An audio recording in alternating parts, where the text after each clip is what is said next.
gentlemen, yes, this is your favorite show, Sports Unfolded, with your favorite hosts, Eric and Ron.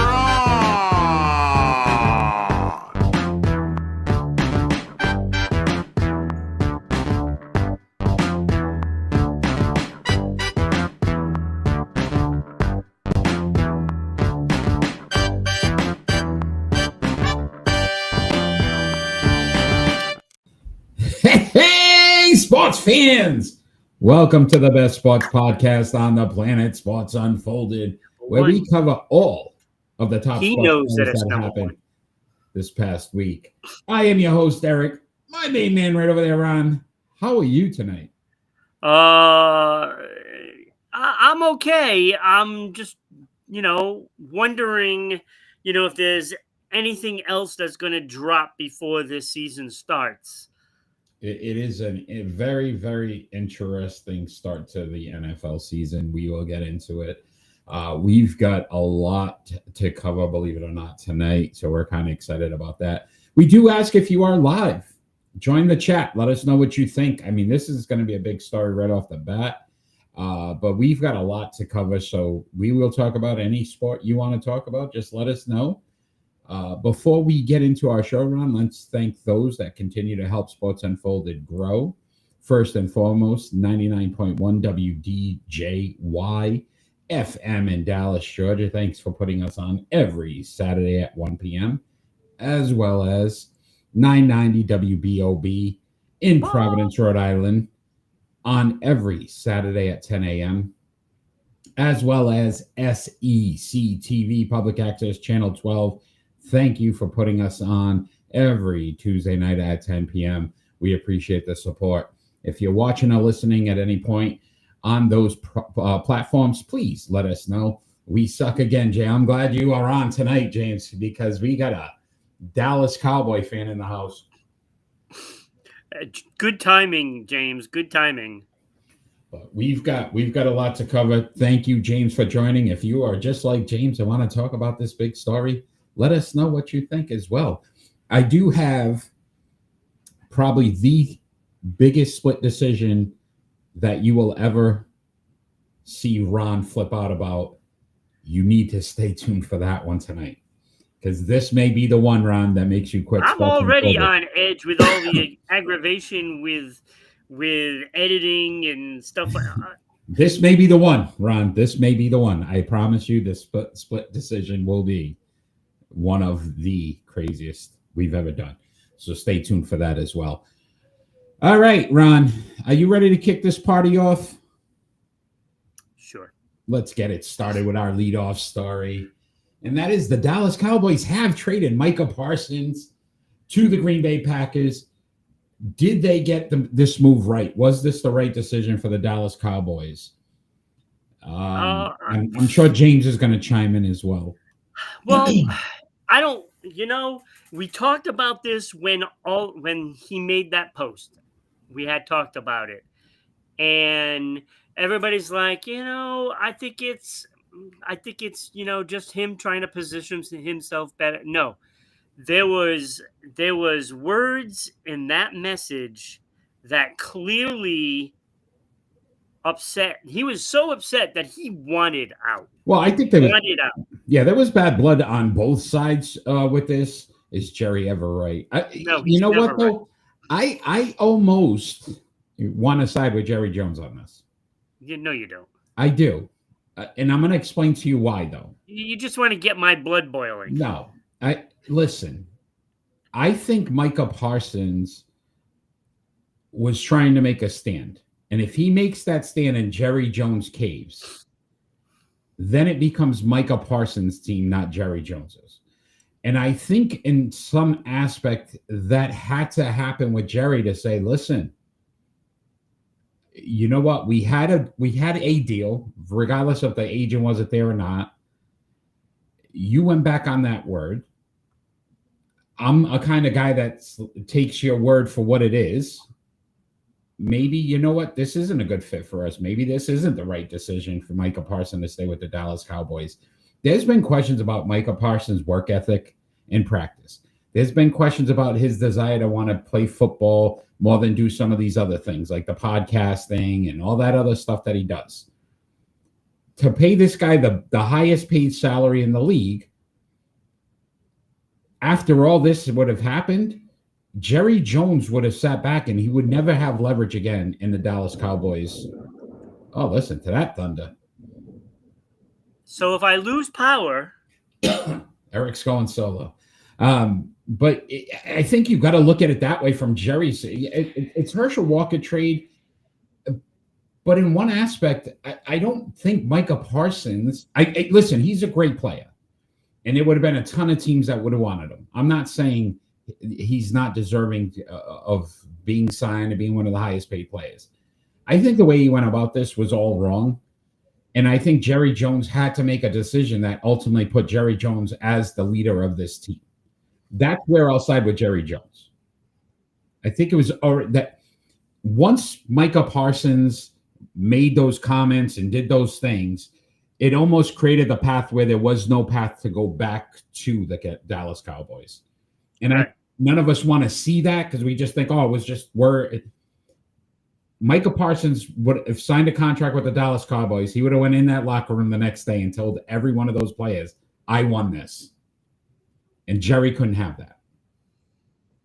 Yeah, I mean, that's another way to look at things. You know, there's both sides of the ball, right? I mean, you got to, I think with egos, I think there's a problem with who wants to be the alpha.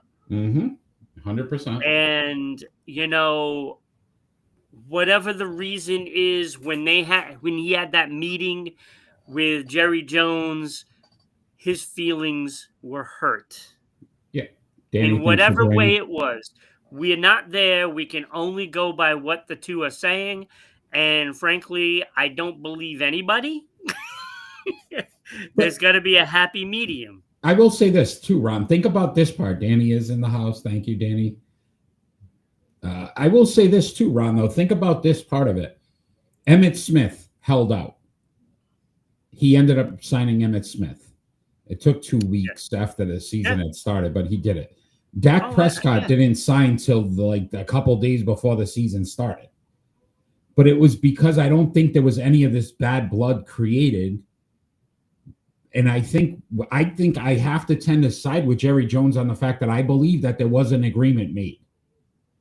And then Micah probably talked to one of his boys or his agent, and they were like, what the hell are you doing? You need to get your agent in here.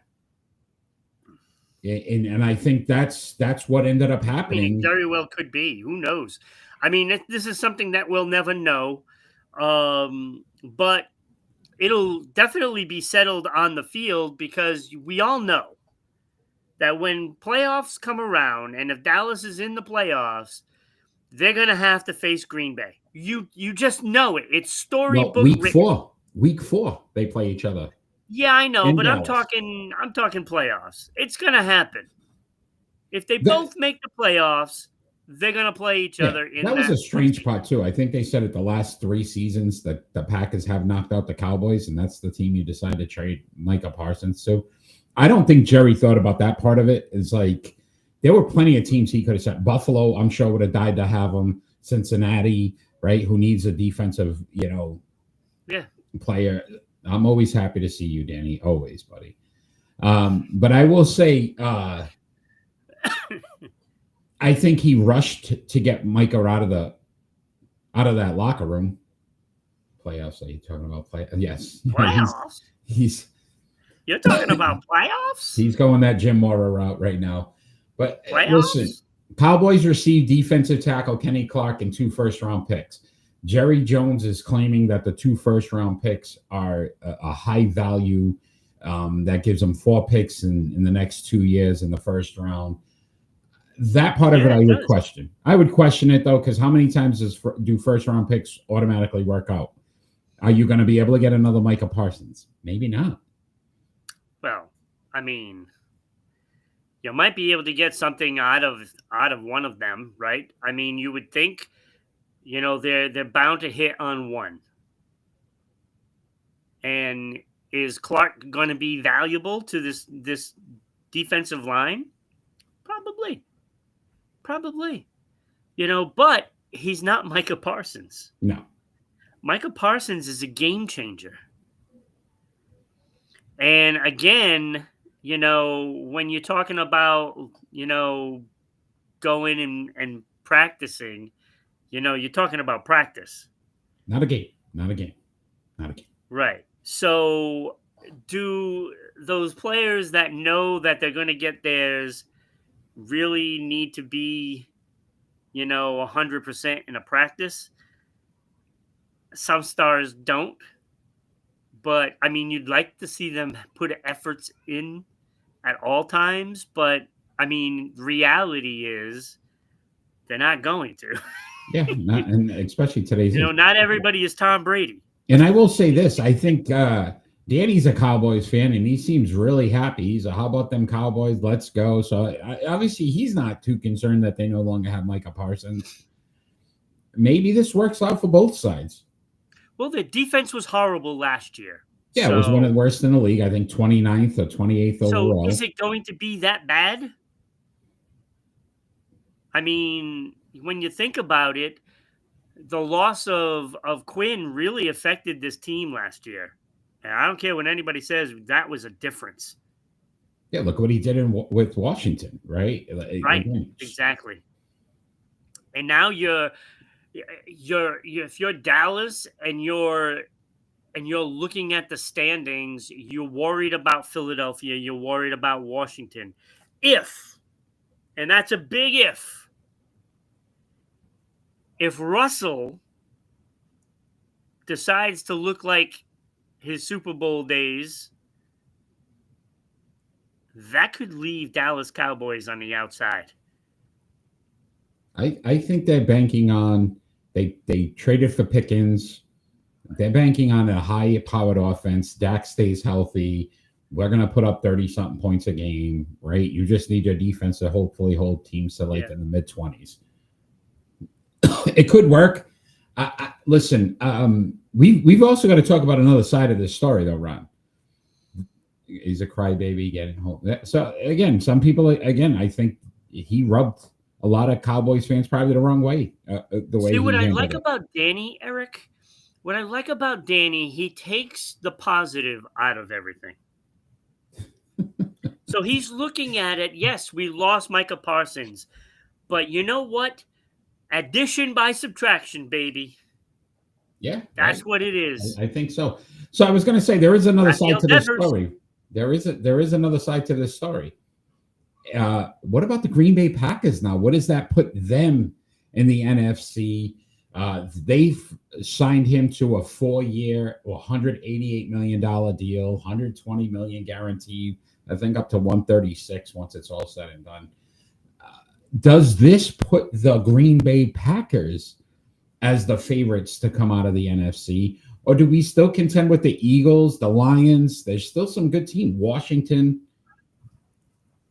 Well, that's going to make that division really interesting because now they got a guy that can be a difference maker on that defense.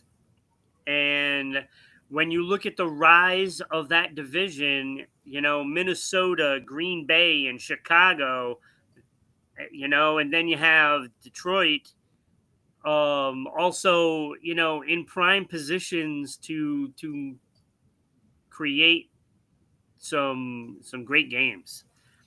And I think Green Bay was one of those, just above average teams. Now they have a legitimate star on that defense, and that's gonna change things in the NFC. I'd be worried if I was in their division, to be honest with you.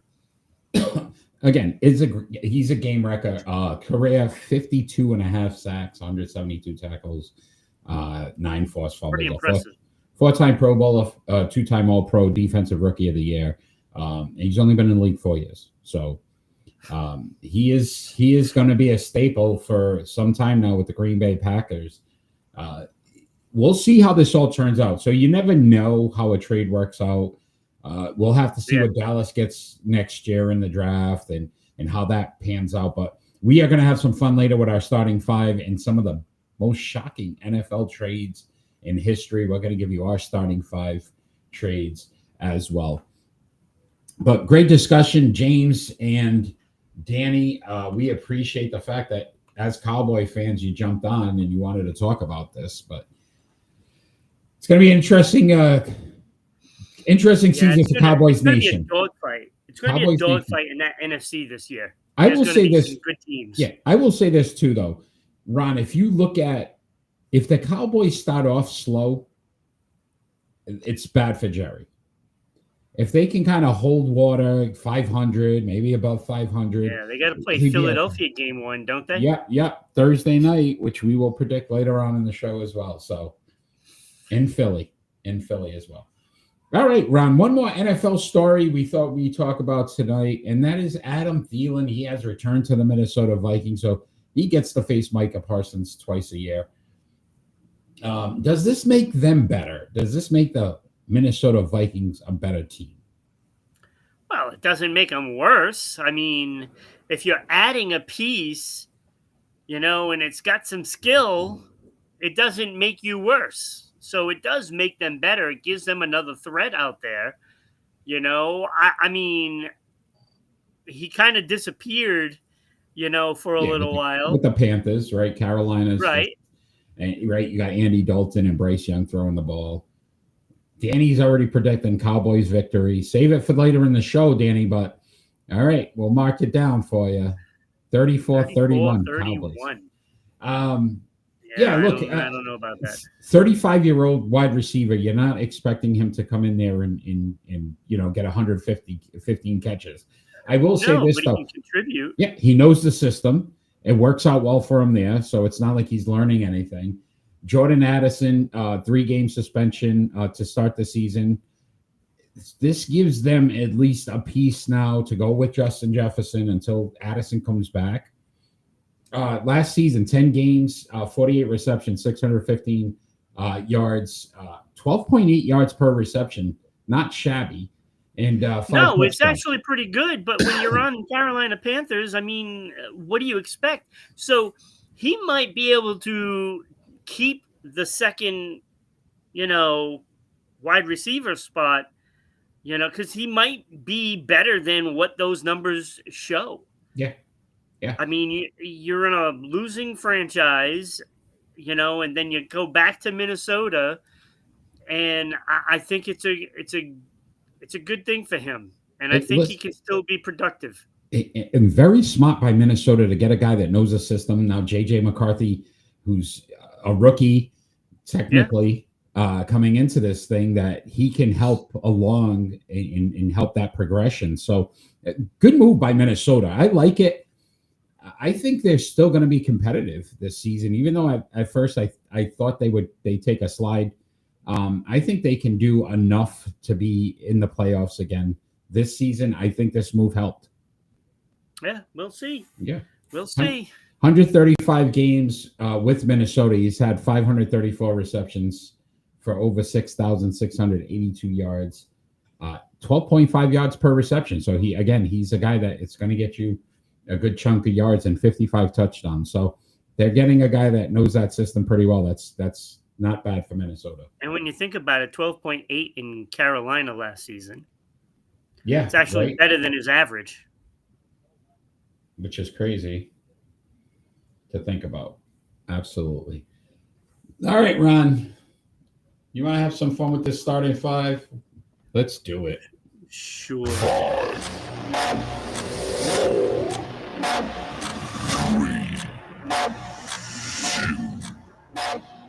1. Show with Becky. Eric put me on the show. We'll make it fun and excitable. All right. We, for our starting five, have decided, since this big trade, we're going to give you our most shocking trades, and we're going to rank them from 5 to 1, our starting five. We always start off with our honorable mentions. I am first this week. So I will start you off. I have 3. Are you? I have 3. And my first one is this trade that just happened, Micah Parsons to the Packers. See, that's not shocking. He's one of the best young defensive It wasn't players. shocking. We predicted this was going to happen. Like, none of us thought he would get ago. traded. Stop it. None of us thought he was getting traded. I said he was getting traded. That's why I put him on the thing last week. Hendrickson got signed. Terry McLaurin signed. These guys always do this hold out and sign. Yeah, I knew he was going to get traded. So, and I think it's because you pipe and smoke it. It's because of who he went to as well, going to the Packers. I thought that was shocking. Tyreek Hill to the Dolphins, breaking up Tyreek Hill to the Dolphins. Shocking in the fact that Patrick Mahomes, you took away his number one weapon. When you think about building these teams in dynasties, you would have thought they wanted to keep those two together for quite some time, and they traded. You wonder what he was doing there, right? And my other honorable mention was Joe Montana to the Chiefs. Wait, that isn't even in your top 5? I think it's number 5 actually, because I realized I screwed up. So that'd be my number 5. That's going to be my number 5. Sorry. So number 5, Joe Montana to the Chiefs. Go ahead. All right, my honorable mentions: Khalil Mack going to Chicago. Yeah. Mm-hmm. Like, I mean, I remember the hype with him. Oh my God, there was no way you could possibly trade him, and there he goes off to Chicago. Also, I have Von Miller to the Rams. Yeah. I mean, he was supposed to retire in Denver. Yeah, agreed. Yeah, that was a shocking one. And for different reasons, Randy Moss to the Patriots. I just thought it was so shocking the Patriots got Randy Moss. I was stunned. Yeah, no, I agree. I think it's on the fans' perspective there. Yeah. Because everybody knew he was going to get traded. I could see that. All right. So let's start off. Oh, you have another one. No, that's it. Okay. So our starting 5. So again, at number 5 for me is Joe Montana to the Chiefs. You just never thought that you would see him in another uniform after the 49ers. And he played well with Kansas City. Just obviously, I think it was on the back end of his career. So it rivaled when Joe Montana joined Criminal Minds. Yes, they're very close. Very close. Very close. Okay. Who do you have at number 5, Ron? Or what trade do you have at number 5? I have Jared Goff to Detroit for Matthew Stafford. Ooh. I don't think anybody saw that one coming. I don't think anybody saw that coming. And they both did well, right? Stafford wins the Super Bowl with the Rams, and Goff has basically made Detroit relevant. Yes, absolutely. So it worked out for both teams. Good one. I thought that was a really good one. Yeah, that was a good one. All right, at number 4, I have Randy Moss to the Patriots from the Raiders. When he was in Oakland, because it was Oakland at the time, absolutely horrible. And everybody said he was done. His career's over. New England got him for a 4th-round draft pick. And that's robbery. And then they break the touchdown record. So, I would say Randy Moss to the Patriots, very shocking because of who he was. I don't think anybody expected him to be top Randy Moss, and he was. We didn't expect the Patriots to get him. Yeah, that too. Because we never get anybody like that. No. Joe Montana, Hall of Famer. Yes, he is, sir. Yes, he is. 100%. What do you have at number 4, Ron? Number 4, I have Marshall Faulk to the LA Rams. So the Rams are part of another one on this list. Yeah. And, because Marshall Faulk was he was incredible. Wow, what a dynamic player. I mean, he could do it all. Doesn't matter. Run, catch. I want to say that he could even return kicks. Yeah, I think he did that very briefly. He was that all-purpose back, and if you think about the greatest show on turf, he was kind of such a big piece of that because they could use Marshall Falk anywhere. Yeah, So absolutely. that was a really good one. That was a really good one. The fact that Colts gave up on him was pretty crazy too. All right, at number 3 for me, most shocking trades in NFL history: Deshaun Watson to the Browns. What were they thinking when we that's heard shocking to me. everything that was going on with him? I know. Why would any team trade for him? And the fact that they gave him $200+ million guaranteed. I think that's the shocking part. To I never don't think play- it's him getting traded to never because really they wanted him out. But his numbers weren't good even when they traded him. It wasn't like you sat back and go, wow, look at his numbers. He wasn't that good to begin with. So it wasn't even if he had value, I would have said, okay. But he could have been released. Nobody would have touched this guy. The Browns traded for him. I found it shocking. Yeah. I guess it's the contract that was, and the whole process around it was more shocking than anything. What is it? Jay Leno, comedy guy. Danny is Jay Leno. Jay Leno. You got to get the chin like Jay Leno, though. He doesn't have the chin. I don't think Danny. I don't think he does. He doesn't have that chin. He doesn't have the Jay Leno chin. The little. Jay Leno had a chin, bro. How come he was never Batman? Because I'm Batman. All right. I'm Batman. What do you have at 3? I have Eric Dickerson going to the Colts. It's a good one. I mean, he was a special player, and why would you trade him? Yeah, you know what I'm saying. I mean, that was shocking that he got traded. Yeah, 100%. No, again, Hall of Famer, like one of the best running backs of all time. Absolutely. No, that was a good one. All right, at number 2, I have a running back as well, Ron. But he had 0 stats in the NFL when they made this trade. Ricky Williams traded to the Saints. Mike Ditka, which basically started the end of his coaching career, trading away his entire draft that season. I got to push everything down one from here. I totally forgot about that. Ricky Williams. And it didn't last very long. Then Jimmy wearing the dreads and everything. You remember? And then he got onto the marijuana kick and was out of the league. Then came back to Miami, and then he was actually better in Miami when he finally came back. But yeah, that one was shocking that you gave up every single draft pick you had to get Ricky Williams. Yeah. So that technically is going to be my number 2. So the one that I had at number 2 has to move down to number 3. That is Joe Montana to the Chiefs. I mean, it was just unbelievable what you're giving away a Super Bowl winner, 4-time Super Bowl winner. You're going to trade away for some guy that used to be in Tampa Bay that really stunk up the joint there. Yeah. And it's hard to believe that they would do that. And I mean, it worked out for them. Yeah, but Young was pretty good too. Yeah, but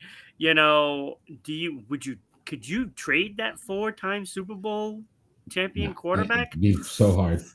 Danny wants to know where he's going to be traded to. So, Danny should get his own podcast. Maybe you should. Danny, you're untradeable.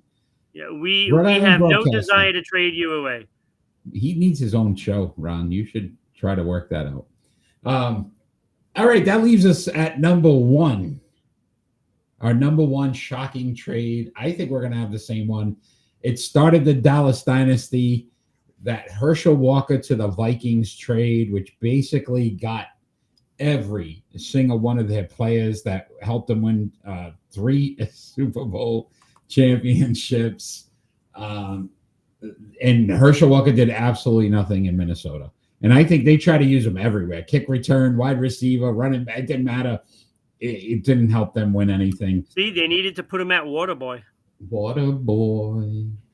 I have the same one at number 1 as well. I think that'll live fun. It was a no-brainer. I mean, it was like, how do you go from what you were to nothing? Like, you were insignificant there in Minnesota. It was terrible. And there he is, With both. right here, the double picture. It did exist. He was in Minnesota. In case I know. I am curious now, Ron, since we're talking about this. Hold on a second.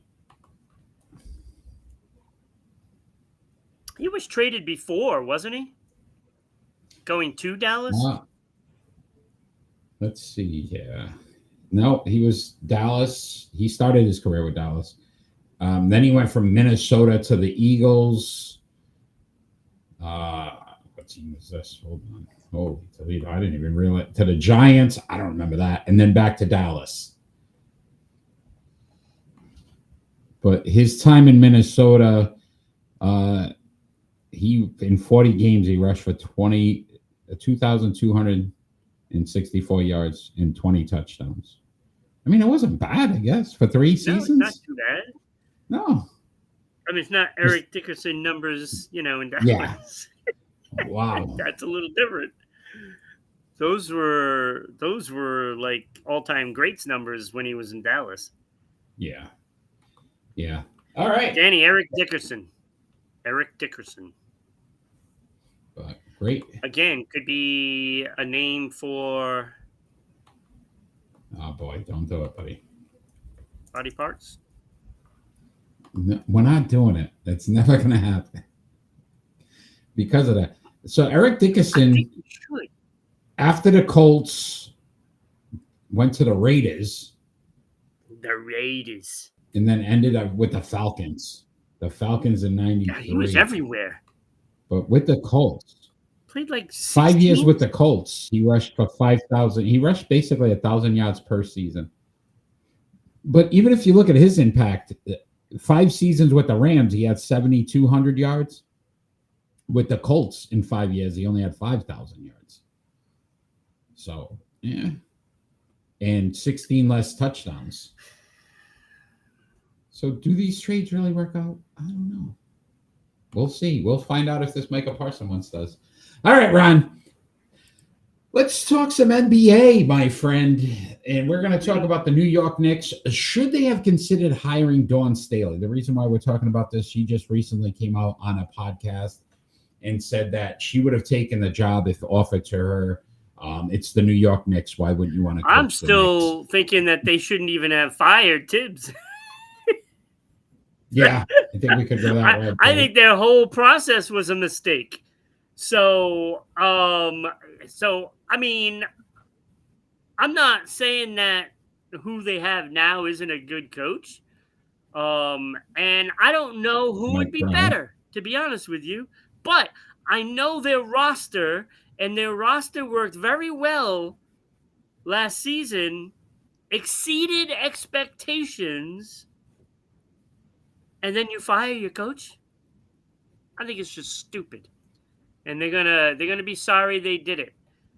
And even though you have both Indiana and Boston suffering this year because of injuries to their stars, I don't think they're gonna make it to the championship anyway. I think they're going to be upended by somebody else. And it could be somebody that was below them in the standings. So I'm going to ask you a couple questions. And I'm going to start with this. Are the New York Knicks the most relevant team in the NBA? Are they the most relevant? Yes. No. Is it considered the mecca of basketball, the Madison Square Garden? I'm just saying. I don't think it is anymore. Yes, right? According to people, they still call it that. I right? don't care.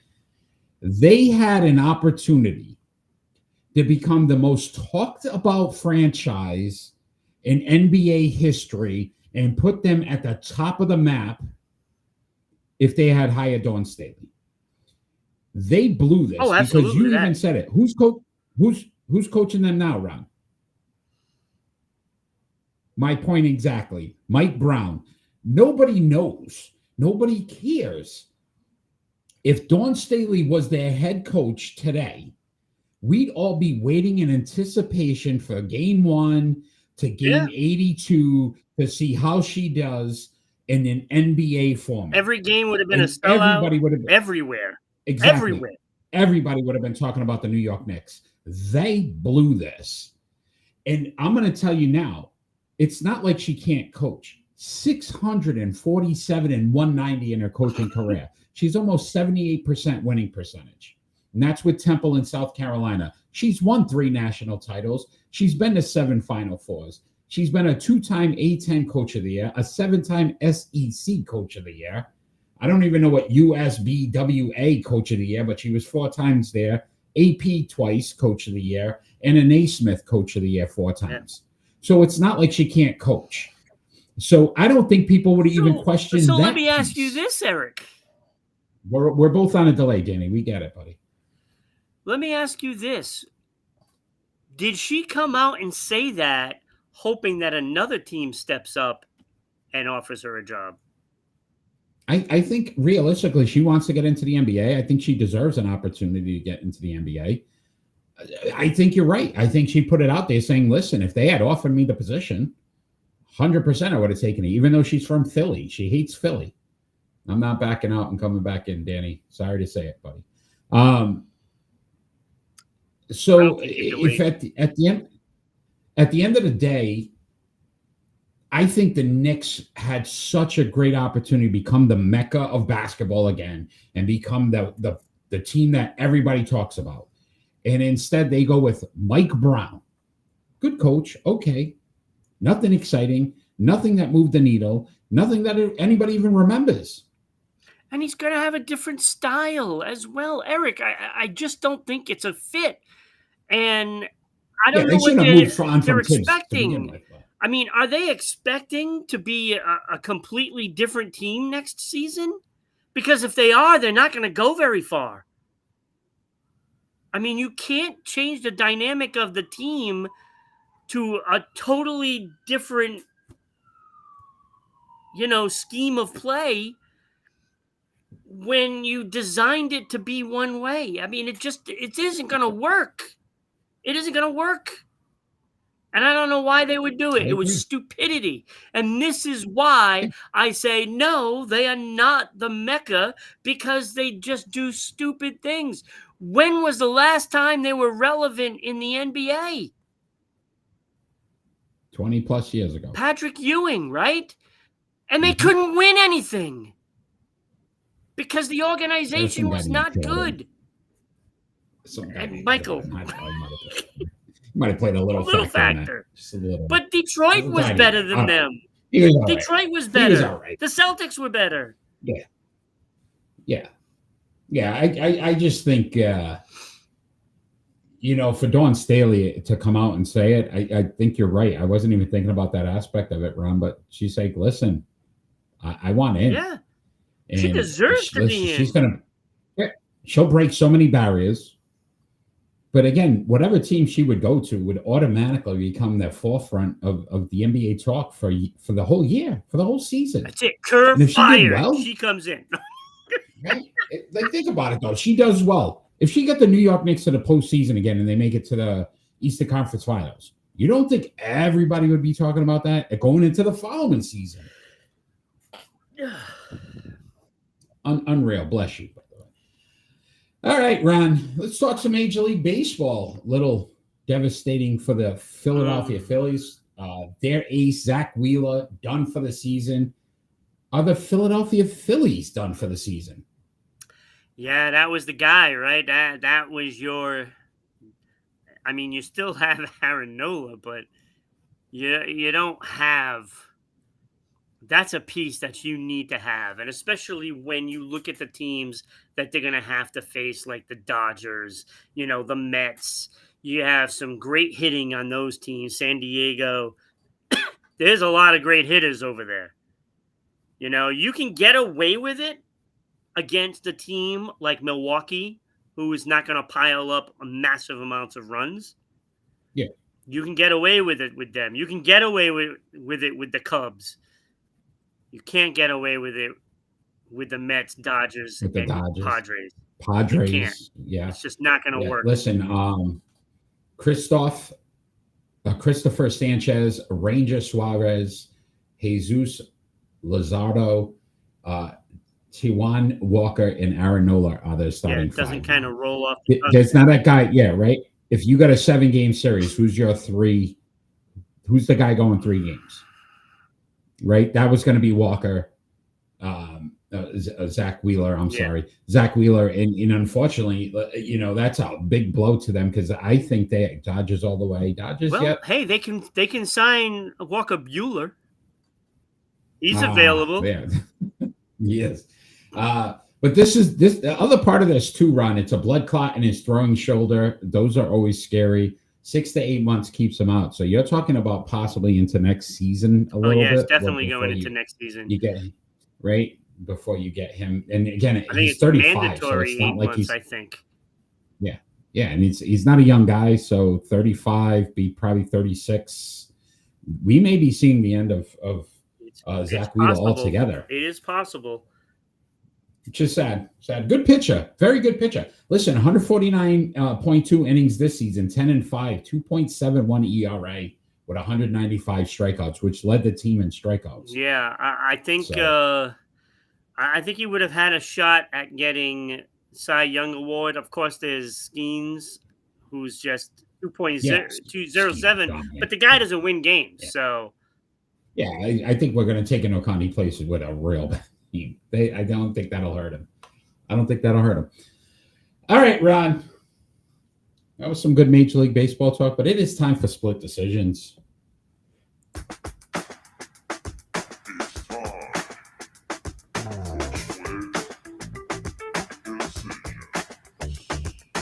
Our split decision segment basically give each other 2 more likely scenarios, and then we have to make a decision.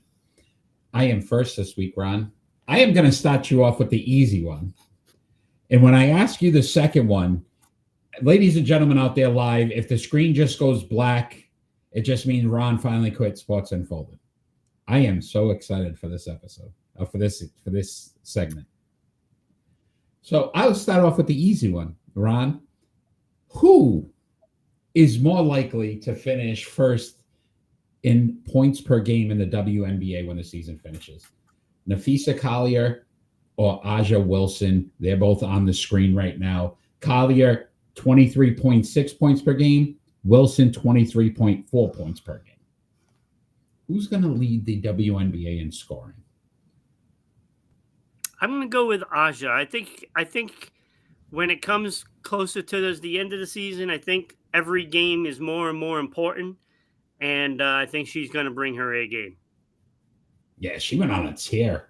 She's a great player. The Aces were going to play really good. So she's dominating. I could see that. I think if anybody in the league that is being overshadowed by Caitlin Clark, it is her.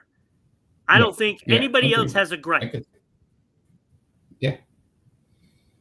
No, Collie is a very good player too. Player. So, yeah. All right, Ron. That was my first one. That was the easy one. Your first split decision. Okay, so I guess we'll give you the football one. Right. It's pretty basic. What team will more likely miss the playoffs? Okay. Buffalo Bills, Kansas City Chiefs, Philadelphia Eagles, or the Detroit Lions. Now, they are all first-place teams, right? Yeah. I'm going to go with Detroit. I really think losing both coordinators, and that just happened to work out that way. But I'm a little nervous about that piece. Ben Johnson and his offense and what he was able to do, I don't think you can replicate.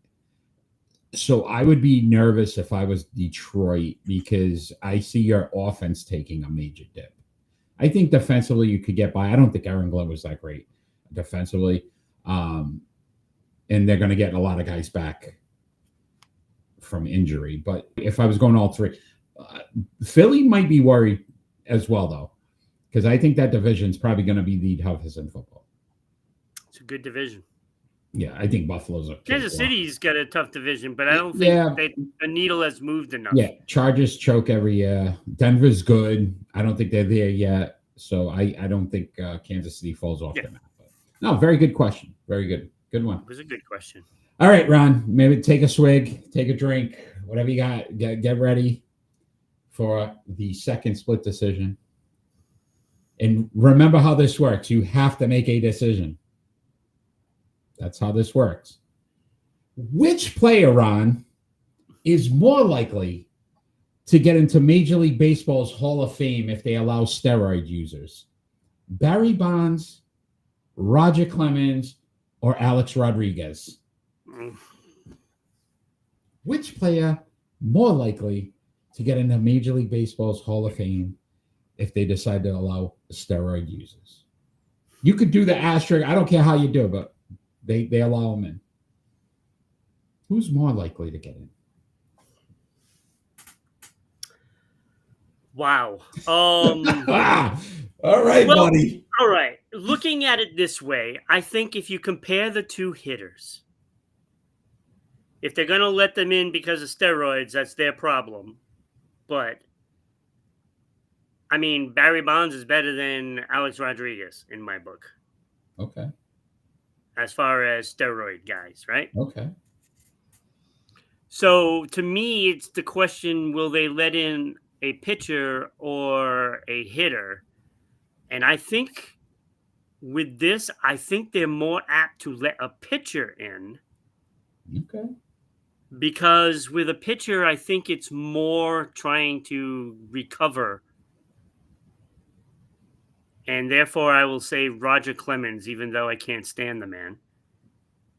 And I couldn't stand him when he was in Boston, so you don't have to worry about that. Okay. I just didn't like him.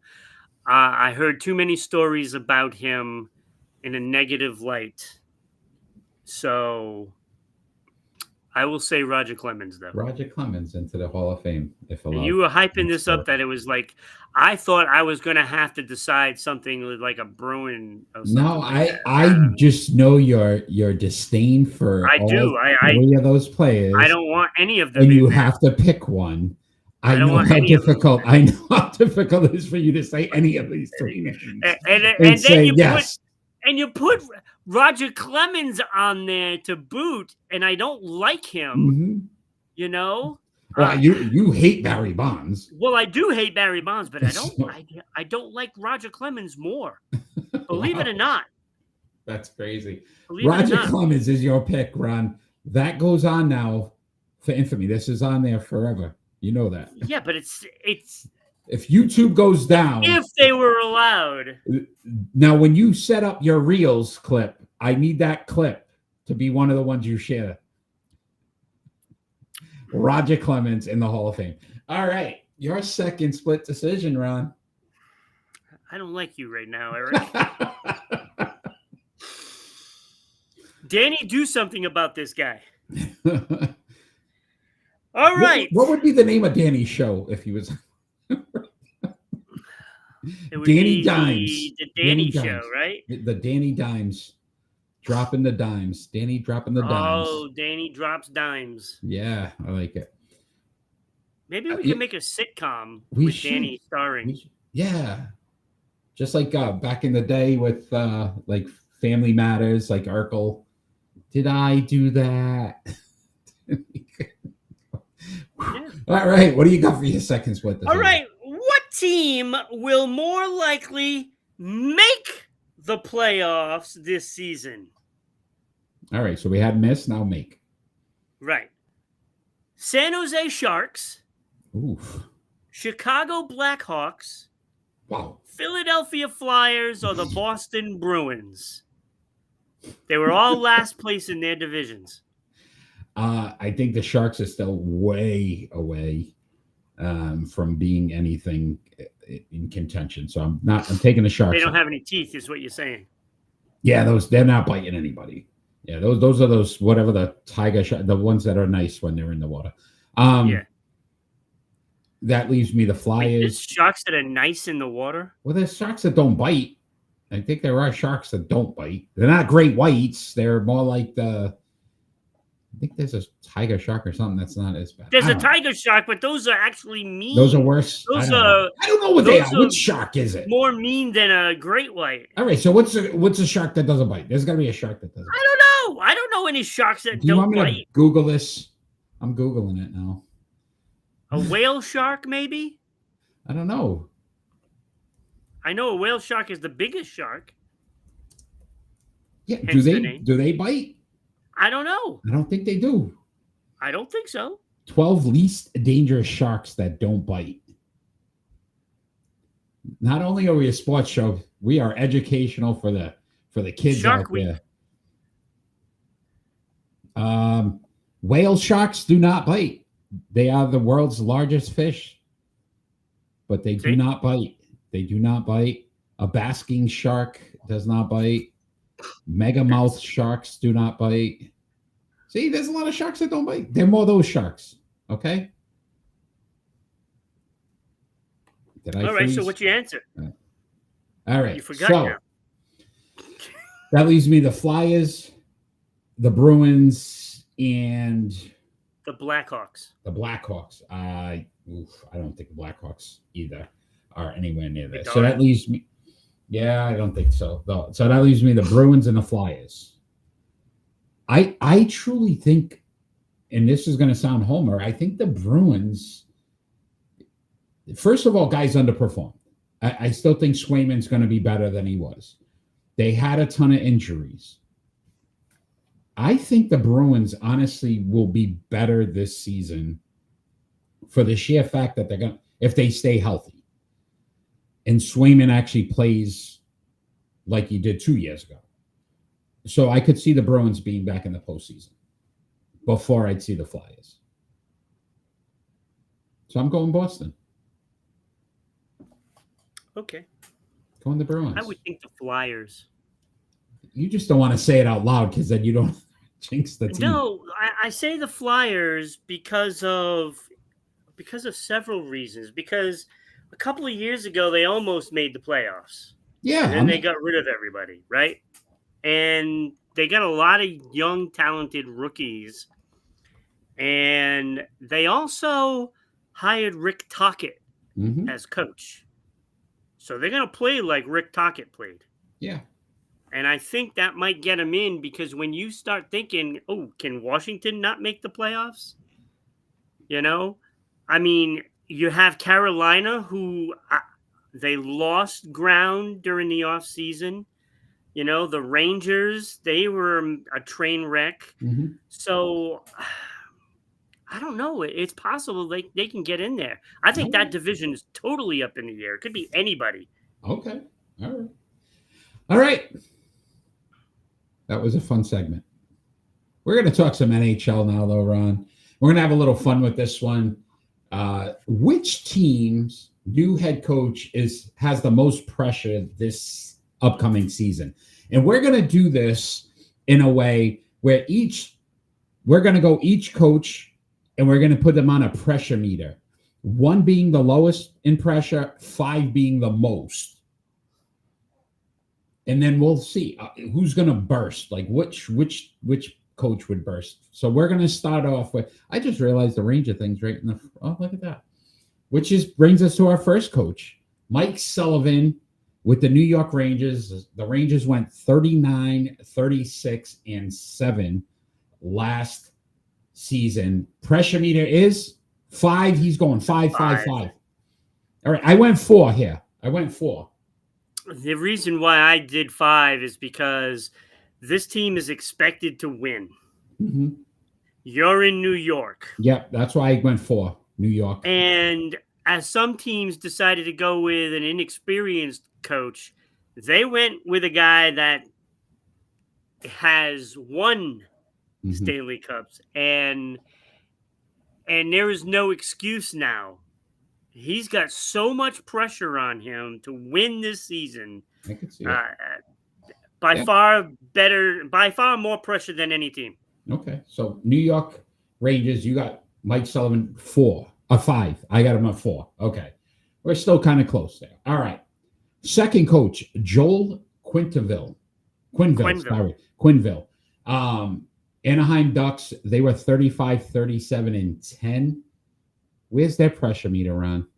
I have Joe Quenneville at 1. Yeah, I am at Because 2. this is I am at 2. Okay. this is a team that, yes, they made some changes. They brought in some players, and they're trying to make a run now with all these Yeah. young players Mhm. and some guys that they just signed on. But Joe Quenneville has a great pedigree. He's a great coach. Lots of wins. Lots of wins. I thought you meant the dog food, but okay. Go ahead. Pedigree. Pedigree. Anyway, I think Give myself one on that because they're just starting, I think they're gonna he has a free year in my book, so he doesn't have any pressure on him one. this Agreed. year. Yeah, that's why I went 2. Right? You're just trying to turn around the franchise, trying to get them back on track. There's really nobody expecting them to. I mean, they had a decent record last year. Listen, if you can improve on that, I think a lot of people will be happy. But yeah, I agree with you. So you went 1, I went 2. So we're close. We're still close. All right. Rick Tocchet with the Philadelphia Flyers. They were 33, 39, and 10 last year. What do you put the pressure meter for Rick Tocchet? I actually put a 1 on Rick Tocchet as well. I think, there is some expectations, but with Rick Tocchet, with a losing team, I think, he is, a Flyer. That's where he played the majority of his career.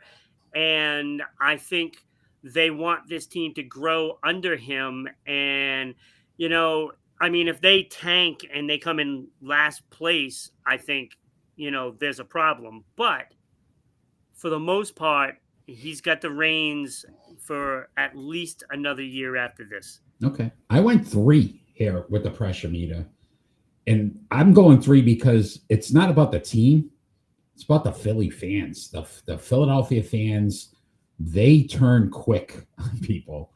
And I think, right, even though he's a former Flyer and he's got some clout with those fans, how quick they threw batteries at Santa Claus. They don't care. If they're not winning. So it was assault and battery?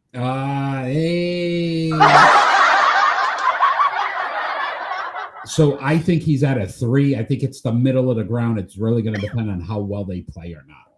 Yeah, I don't think he's got a lot of pressure on him. I went 3. All right. Adam Foote with the Vancouver Canucks. They were 38, 30, and 14. Where's their pressure meter? I have Adam Foote at number 3. He's a rookie coach here. And Vancouver, though, is in Canada. And they like their hockey. Come on. When did that happen? They're in Canada, Vancouver? They moved the city a little bit. All right. So I think he's got some pressure on him. And let me tell you, this is not a safe place for Adam Foote. Because remember when they brought in a coach to finish off the season and then they fired him at the end of the season? Just a couple of years ago. I can't remember the coach's name, but he was a long-time coach, great coach, and he did not last there. Okay. And they will be quick to fire him if it's really bad. I went 4. I went pressure meter 4 here because they've been close. This team has performed well. We always talk about at the trade deadline, if they pick up a player, they get some guys, right? They're expected to go back to the playoffs. Right. And so I think the pressure's on him. So I went 4 here with Adam Foote. We're still very close, though, which I'm pretty impressed because you're the hockey guy. I know nothing. All right. Lane Lambert, the Seattle Kraken, they were 35, 41, and 6. Where's Lane's pressure meter, Ron? I have him at 2. Mostly because let's go raise the roof. Because they're still a new team, and yes, they've had some early success. Yeah. But I think they're trying to, brush aside that early success and just kind of settle in and build a program. Agreed. And I think with a lot of young players, they want this guy to grow with them. So I think he has a little bit of leeway. I think he has at least a year or two to get this team, looking good. Doesn't necessarily have to be good, but they have to look good, in the way they play. James thought it was the Birmingham Canucks. Yeah, they moved to Vancouver, which is in Canada, in case anybody didn't know. You learned about whale sharks don't bite today, and Vancouver is in Canada. We are an educational program if there ever was one. We should claim ourselves a nonprofit then. I think we should. I also went to here, literally what I put on there, still early in the franchise.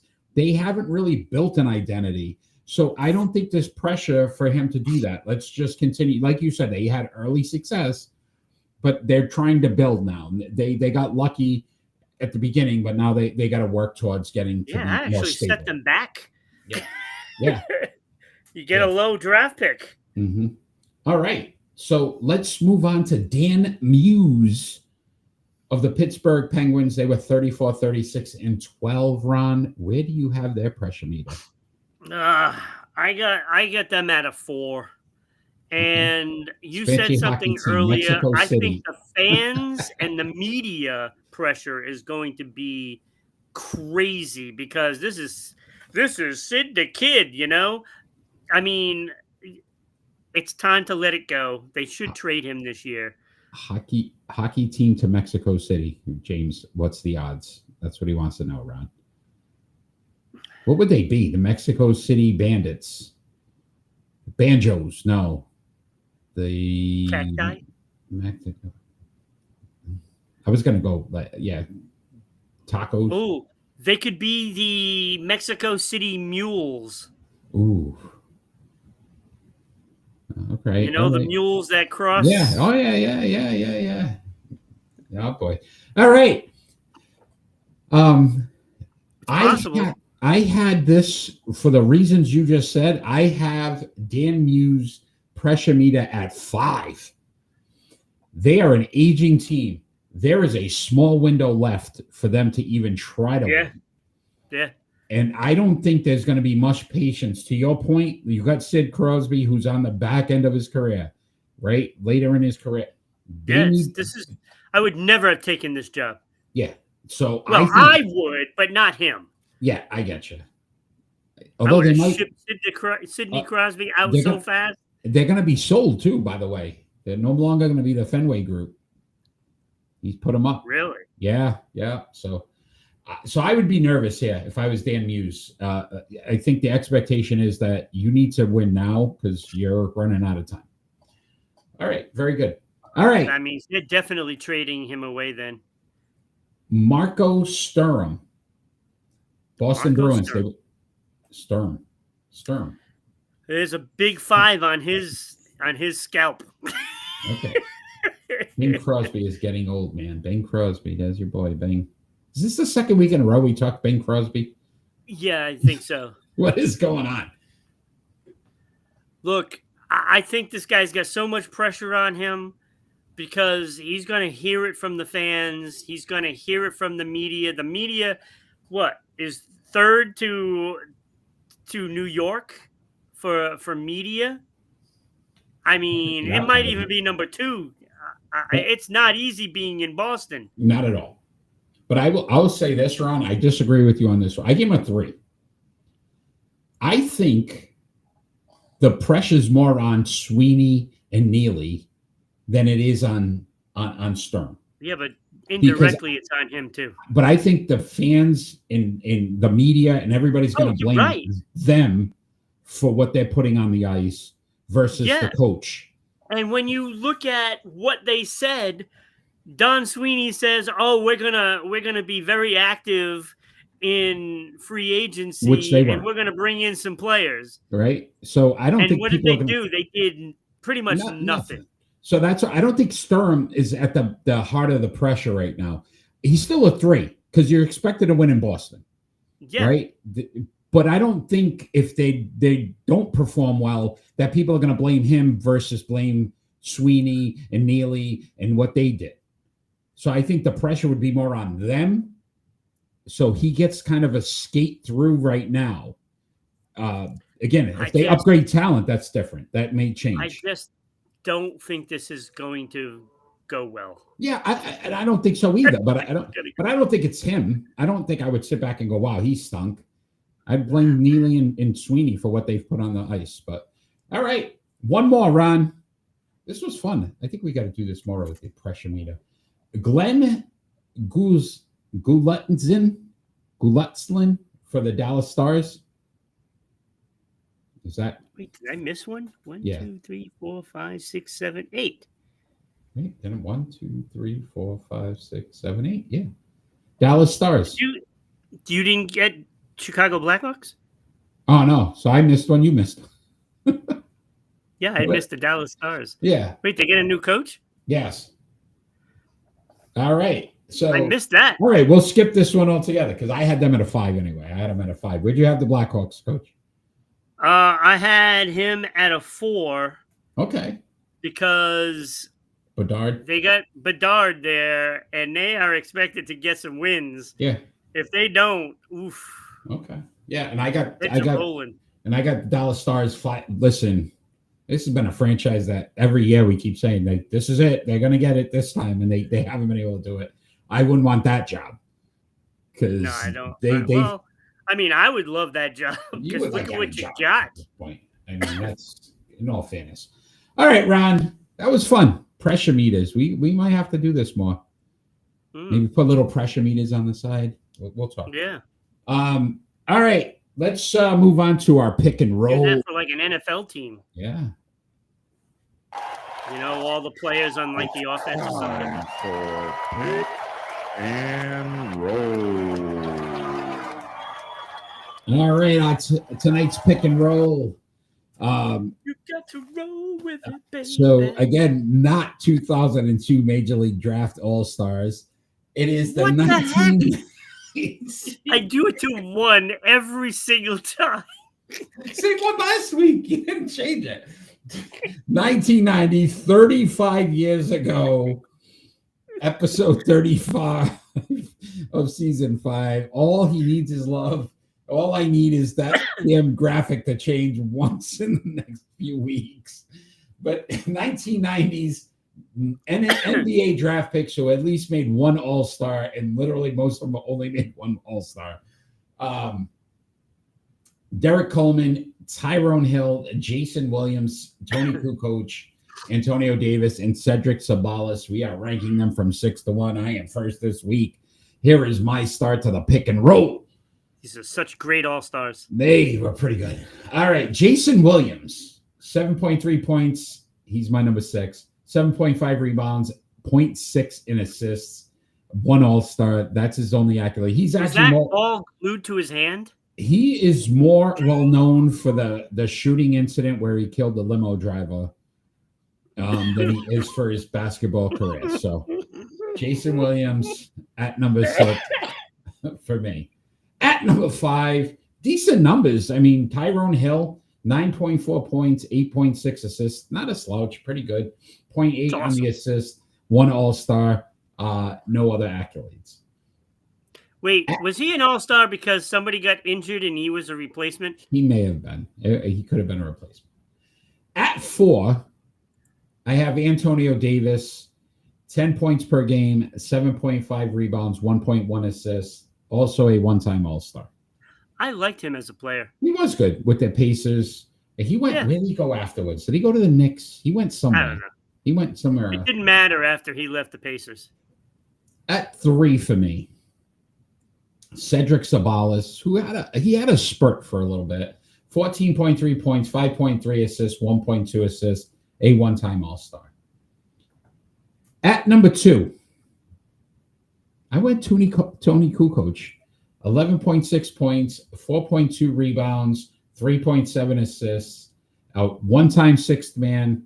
He made the all-rookie team and a 3-time champion. So I put Tony Kukoc at number 2, which left number 1 for me, Derek Coleman, 16.5 points, 9.3 rebounds, 2.5 assists, one-time All-Star, two-time All-NBA, and a Rookie of the Year that season. I went Derek Coleman at my number one. That gentleman right there. That was my pick and roll. Not too bad. Not too bad. We only had one thing different. So I still had Jason Williams last. Words can't express how much last he was. He was pretty last. Pretty last. Pretty last. That's technical. I like it. Pretty last. Number 5, I also had Tyrone Hill. Role player. Mm-hmm. It's a wonder how he didn't make the Hall of Fame. So close. They almost there. Number 4, I also had Antonio Davis. And he might actually be my favorite player of these 5 guys. Yeah, 6 guys. I do have to count Jason Williams. You do. The 10 points per game, pretty good for a solid defender. 7.5 boards. It was all right. Good. Mm-hmm. Yeah. Number 3, though, I had Tony Kukoc. And I could see that. Yeah. I was debating. I almost had him at 4. His numbers don't match up to Sabalos. And the crazy thing, he's in the Hall of Fame. And I know he has 3 championships. He's in the Hall of Fame. If you're playing on Michael's team, I was going to say, put any of these guys on Jordan's team. Yeah, they're winning a championship. So I agreed with you. That kind of took it out of it for me. I think the only reason why I gave him because he won a 6th man and nobody else did. Yeah, and I get that. But I took points away from him because they put this guy in the Hall of Fame, and he does not belong in there. I agree, 100%. Absolutely doesn't belong in there.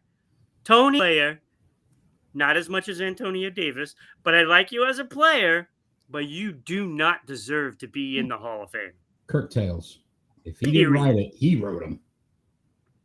I think he made the coattails longer so that way he could be in. Number 2, I do have Cedric Ceballos, 14.3 points a game. The guy was pretty good offensively. Yeah, he was. So I think he was an above average player where I think most of these other guys are all, average players.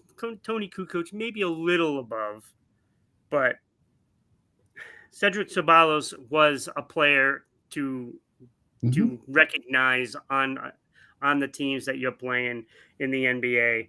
But number 1, it was not close for me. Derek Coleman. I think he's a much better player than everybody else on this list. And I still don't think he should be in the Hall of Fame either. So they got that right, at least. He was. No, he's not in the Hall. I was going to say, but he's not. He's the better of all these players. If anybody was to deserve it, it would be him, and he doesn't deserve it. Yeah, I would have put him ahead of Kukoc. 16.5, 9.3. Hall of Fame. He should have been if he was going to get it. 2-time All NBA. Yeah. Kukoc never even got an All-Star. No. Well, he got 1 All-Star, right? No, I now that I realize he didn't, I think I put him on. He shouldn't even be on this list. He shouldn't have been. So he's out. You're out of here. Whoever comes with these things stinks. That guy's horrible. We got to get a new person. Derek Coleman, man. Good Derek job. Coleman. Nice career. Nice career. Very good career. All right, Ron. Before we get into our predictions, let's talk some Hall of Fame. Our polls are currently up. Last month, we inducted Cheryl Swoops and Deion Sanders into the Sports Unfolded Hall of Fame. And now you have an opportunity to help us get another athlete into the Sports Hall of Fame. Just join the Facebook Sports Unfolded Sports Poll page and cast your vote. It is as simple as that. And for the Olympics right now, we have Mark Spitz, Jenny Thompson, Matt Bondi. Biondi. Why do I say it wrong? Biondi. Matt Biondi. No, there's an I in there, clearly. Svetlana Ramashina.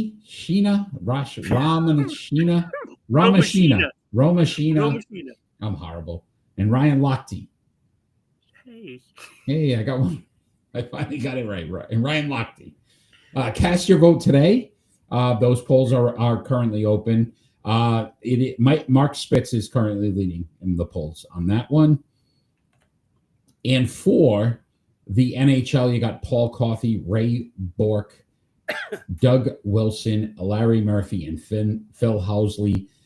Ray Bork dominating the voting right now. It's not even close. I think he's like 80%.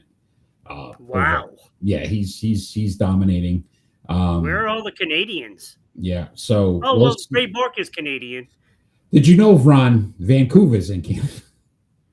Yes, I did know that. Okay, good. I just wanted to make sure. All right, but so is Edmonton. You can join. Well, it's easy, buddy. We can only teach people one thing at a time. What are they going to tune in next week to learn? Yeah, because we don't want them to forget about Vancouver. Yeah. So Facebook, join the Sports Unfolded Sports Poll page today. Cast your vote. Check out the website to see all of the inductees in the Sports Unfolded website. That's sportsunfolded2021.wixsite.com. You can also check out some great programming on RhodeIslandBroadcasting.net as well. It also has the link to the Sports Unfolded website. So. Awesome. So check that out. All right, Ron, it is prediction time. Last week, another great performance by you. Picking your NASCAR. Who is lighting the world on fire for NASCAR? You are, my friend. You are picked the winner again last week. So if you have a bet out there in Vegas or Atlantic City for NASCAR, I think you want to tune into this episode every week and pick what Ron picks because he seems to be dominating. That's back-to-back wins. I got 5 winners this year. Back-to-back wins, too. You won 2 weeks in a row. Yeah. 2 weeks in a row. All right, Ron, it is time to make predictions. If you are joining us live, please let us know who you pick so you can join the chart as well. All right. September 1st, 3-game series, Philadelphia Phillies at the Milwaukee Brewers. I think this Zach Wheeler injury in their rotation, it struggles a little bit more. So I went Milwaukee here at home to take at least 2 of 3. Yeah, I went Milwaukee as well. It's too bad. Wheeler's injury probably deflates the team. And I think that reflects when you go on the road. I think if they were home, it might be a different story. They might get up for the game at home as opposed to being on the road, and the sales are down. Yeah, and I would say very quietly, right? The Brewers are just continuing to play great baseball. James going Milwaukee. All right, James, yeah, you got to bounce back, man. 2-6 last week. Also on the first series between the New York Mets, and they are at the Detroit Tigers. Who do you have? I'm going to go the Mets for the same reason as Philadelphia. That Philadelphia injury is going to perk up those Mets a little bit. It's like, hey, we can take this division. And I think they're going to be up for this series, and they're going to know that Detroit is a possible team that could be in the World Series, and they want to play well. And I expect them to do it, so I'm going with the New York Mets. Yeah, I went the Mets as well. I think they're playing much better baseball. I'm not as convinced on Detroit. They've kind of been hot and cold after the All-Star break. So I went Mets here, and I think you're right. 5 games out of first. So, but not the Mets. So he's going with the Detroit Tigers. Yep, and Milwaukee. All right. James going Detroit. WNBA action tomorrow, New York Liberty at the Phoenix Mercury. I am done believing in this Liberty team when it comes to big matchups. They have seemed to fail at all costs when it comes to playing the top teams. So I went Phoenix here at home. Yeah, I went Phoenix as well. Liberty are human. And Phoenix right now seems to be one of the best 2 teams in the league, along with Minnesota, and I went with Phoenix. Vancouver is in Canada, and the Liberty are human, people. What else can we teach you today? Holy cow, you're on fire, my friend. Liberty are human. James going with Phoenix. All right, we got clean sweeps so far. September 4th, Ron, you got the Minnesota Lynx at the Las Vegas Aces. Both teams playing great basketball. Who do you have? I'm going to go with Minnesota. I think, like I said, Minnesota, Phoenix, best two teams in the league. I'm going to ride with Minnesota Lynx. I agree. Listen, Vegas has played some remarkable basketball the last month or so. But Minnesota's out to win it all. They lost last year in the finals. I think this is a game they want to prove that they are the best team in the WNBA. So I went Minnesota here. Not bad so far. What do you got, James? He's going Minnesota as well. Look at this. Holy cow. We're either all going to be really good this week or we're all going to be really bad. So nobody's missing. All right. Missing Lynx. Thursday night, NFL kickoff season opener. The Dallas Cowboys at the Philadelphia Eagles. All right. So we got Danny's. Danny says Dallas. All right. We'll give Danny his. All right. I am going Philly here all day, every day. There's no doubt in my mind that Philadelphia at home, raising the banner. There's no way they lose this game. I also went with Philadelphia for pretty much those same reasons, and the fact that they are a better team than Dallas. And they're down a player. Some guy named Parsons, I heard, is out. Yeah, he's not there anymore. Yeah, I think that might be a thing. He got fired. Philly by 30. James. That's coming from a Dallas fan. Yeah, that's pretty bad. All right. Guess what's back? College football, my friend. Tomorrow, we've got the number 1 Texas Longhorns at number 3 Ohio State Buckeyes. Who do you have, Ron? This is going to be. I have Archie Manning for the win. So you're going Texas. I think he's going to struggle on the road, his first true start, and the pressure on him. Ohio State defending champions. I think Ohio State comes in and wins this thing. I'm going Buckeyes here. Go Buckeyes. Hey, you have a shot so far gaining 1 on me. This is going to be a fun game. It's going to be a fun game tomorrow. Fun. Tomorrow afternoon. Yeah. I think there's a big kickball tournament going on. James going Texas. He's a big Texas guy. James should be a Cowboy. Also, tomorrow night, number 9 LSU Tigers at number 4 Clemson Tigers. So battle of the Tigers. Which Tiger wins? Yeah, I'm going with the Clemson Tiger. I think they got a little bit more roar and bite.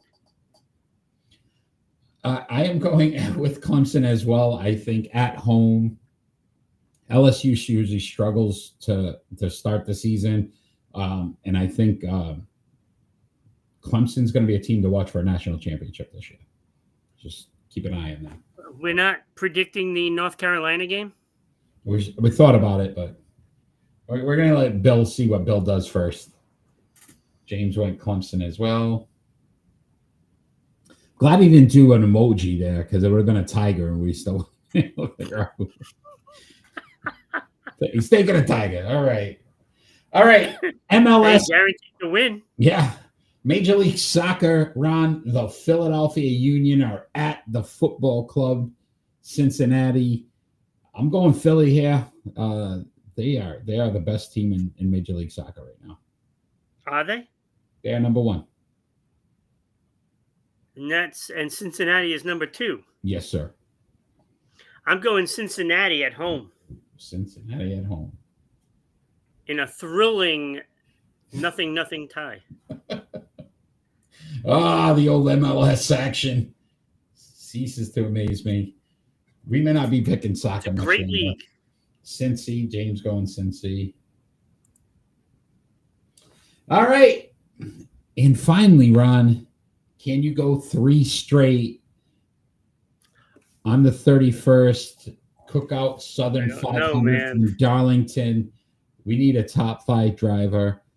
I am going with a man who has raced here 7 times and has the most lead laps, and Tyler Reddick. Tyler Reddick. Tyler Reddick. That's a good one. That is a good one. I think. I think I'm gonna go. I don't know if I've ever picked him before. William Byron. Okay. I like William Byron in this. I think I picked him last week. That didn't go well for me. Well, that's because you did it at you the and wrong James. track. You and James. There you go, buddy. All right. Let's see if we get a top 5 driver out of that. All right, Ron. Before we get into our final thoughts and end this amazing show, I would love for you to tell all the wonderful people out there how they could become a sponsor of Sports Unfolded and get their ad broadcast every single week on our show. I would love to tell them that too.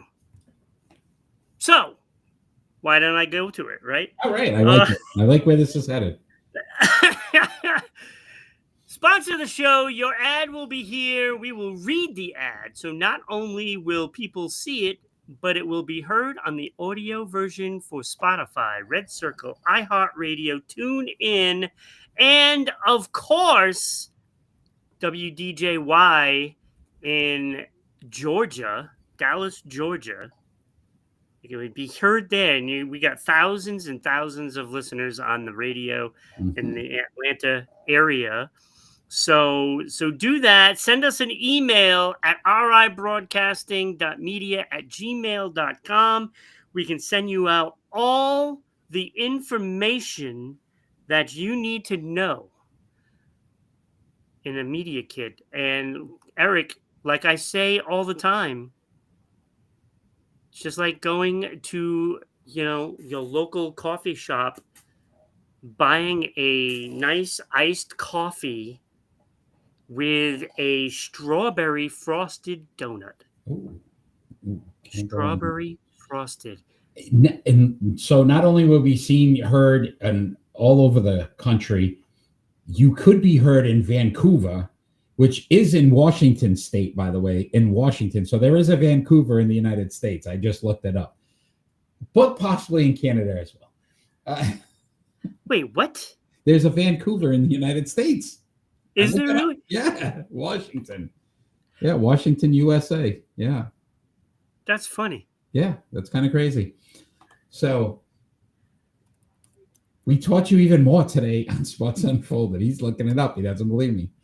Vancouver. Oh, I believe you. I don't believe you, but wow. I don't know. It says it's. I just see all the stuff for Canada. It is. If you put it in Vancouver in USA. Oh yeah, Vancouver, Washington. Yeah. Yeah. Vancouver is a city in Clark County, Washington. Yeah.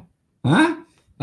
Look at that. We taught some people some. So stuff. there are 2 Vancouvers. Two Vancouver. Oh, I cannot wait to do Going On Daily with Becky now. There you go, buddy. Because I have to use it. You have to. So continue to like, share, follow us on all our social media platforms. So many different ways you can watch our show, listen to our show. We want to thank those that continue to help support us as well. 99.1 WDJY FM in Dallas, Georgia.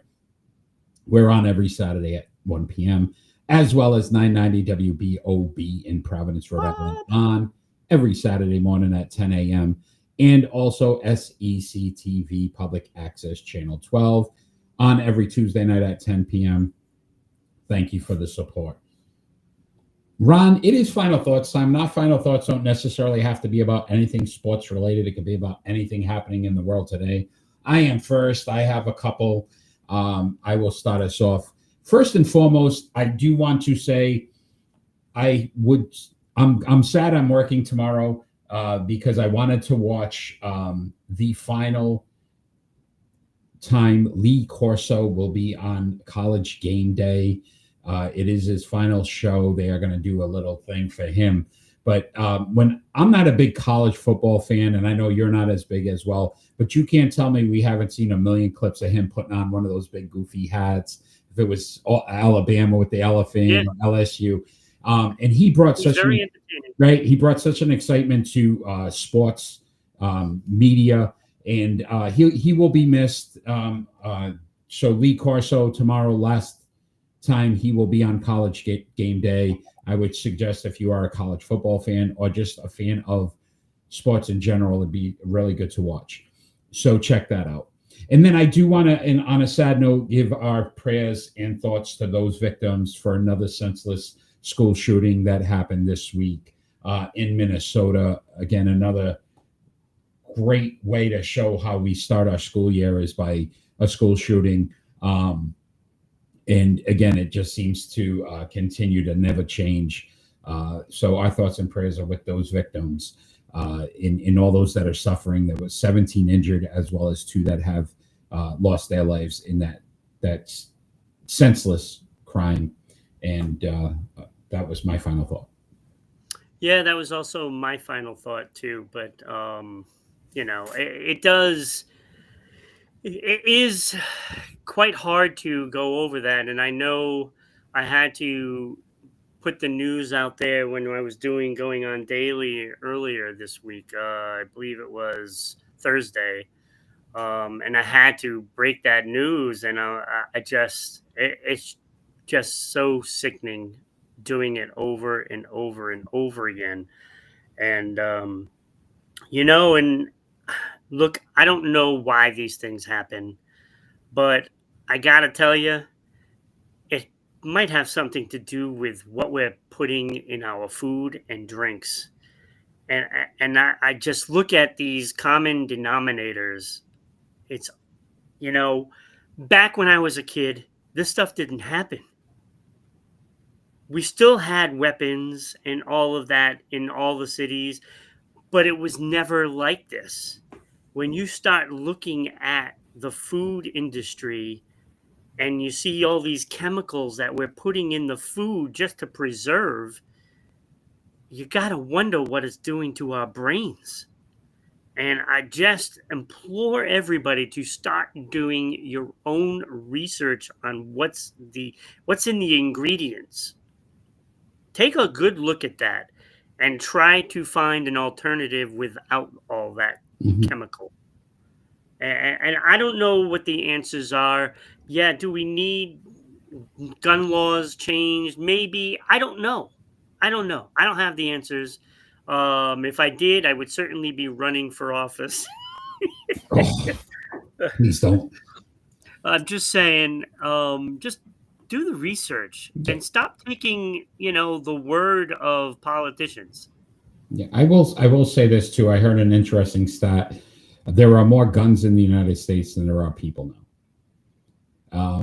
When you really start to deep dive and think about it, again, we're not trying to say either way, but that's pretty alarming to me that there's more weapons in the United States than there are people now. Yeah, it's maybe that might good. be a little bit of a problem too. It's not good. Ron, thank you for sharing great points. I've had a great time. I want to thank Danny and James for joining us live. I want to thank all those that are going to join us afterwards. Please like, share, follow, tell your friends about it. Join us every Friday night for the best sports podcast on the planet, Sports Unfolded. We love doing it. Check out the voting for the Hall of Fame and let us know who you want to get in. Ron, I will see you next week. Always a blast. Thank you for your time today. And all we ever ask for, Ron, and I'm going to continue to do it because it may happen someday, is that we finally get peace on earth. Have a great night, everybody.